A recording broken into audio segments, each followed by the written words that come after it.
Hello, my name is Allan Ackerman and welcome to the channel. If you like card magic, you're in the right place. If you love sleight of hand, make sure you click on subscribe. Now today I'm going to be doing a version of The Travelers. This first appeared in Stars of Magic by Di Vernon, I believe. And I always liked the plot. I wanted to make a really easy handle of this routine. This one comes from a set of lecture notes. I did a Canadian lecture tour in 1995, and I called this set of notes How to Tame a Moose. So let's take a look.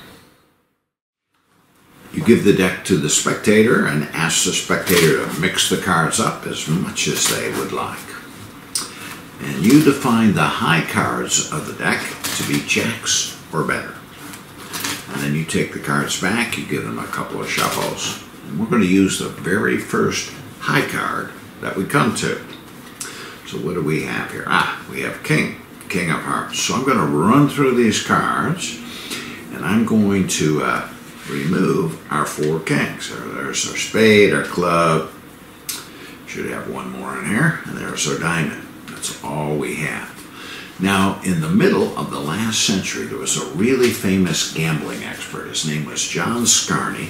He wrote two really famous books. One was called Scarney on Cards, and the other one was Scarney on Dice. And these books are still so popular, they're still in publication today.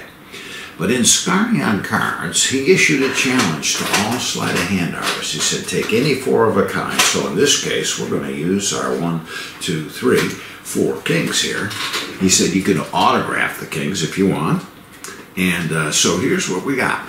We're going to take our kings. I'm just going to kind of leave them out here. Put one here, one here, one here, and one here. And we're going to leave everything, let's do everything face up so we can see exactly what's going on. And then our card case here, we don't need, so we can clean up the area here.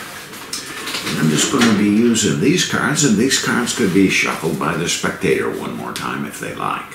But what we're going to do is I'm just going to make 4 or 5 small packets of cards.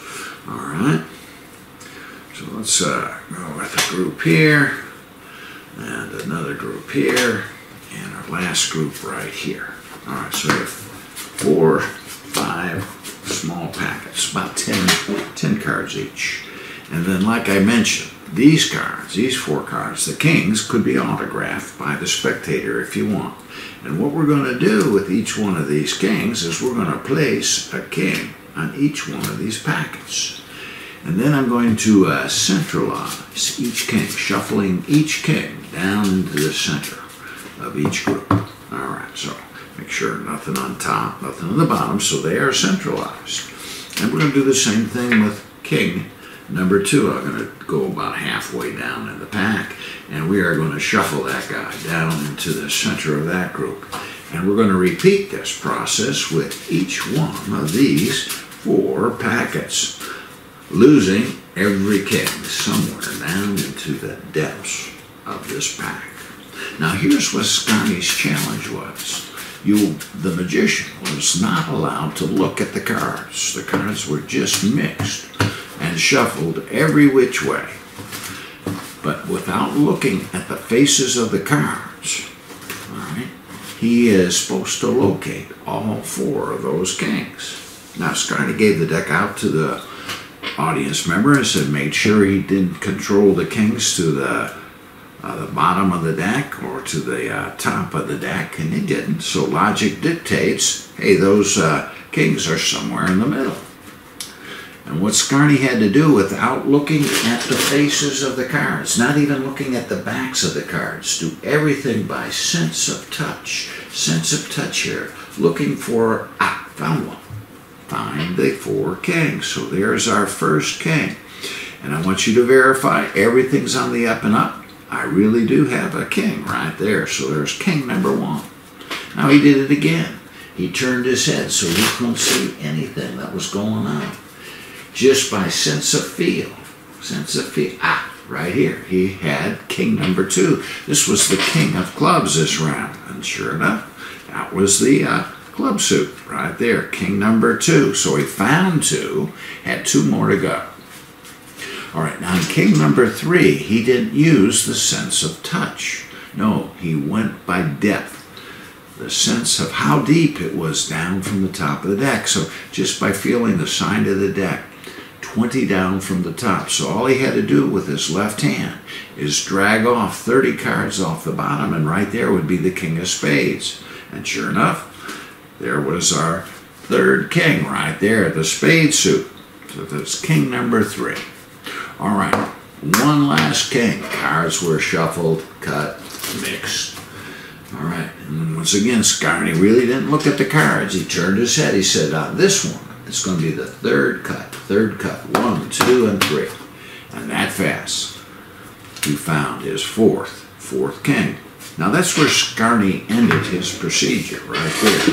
I thought it would be fun to take it one step further. So we're not going to use any other cards other than these 4 gentlemen right here on the table, our 4 kings.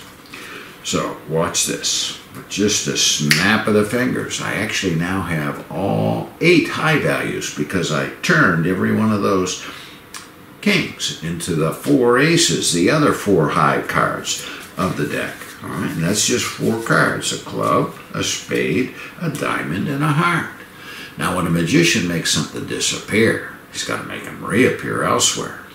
So over down in this pocket, I happen to have a king. Hand is empty. Over here in this pocket, we happen to have a king. In my front shirt pocket, there is a king. And over here in my other pants pocket, there's king number 4. Aces and kings. Hey, if you like the effect, give it a thumbs up. Now, like I mentioned, I first had this in a set of notes called How to Tame a Moose. And my handling was an interesting approach to the travelers in the sense that Vernon's original method had, I think, 4 pounds in it to get the cards to appear. Well, this particular method has none. And my original routine that I published in 1995 did have a setup, but it could be anybody's deck, but you had to do a little arrangement of a few cards. This new tweak, no setup whatsoever. It can be a borrowed shuffle deck, and you are ready to go anytime, anywhere. So if you like the effect, hey, let's make sure you click on the subscribe button. It really does help me out. If you'd like to see another little fun effect with the kings and the aces, you might want to click on that link right over there. I often do that effect right after I do this one. So my name's Allan Ackerman, and I hope to catch you the next time.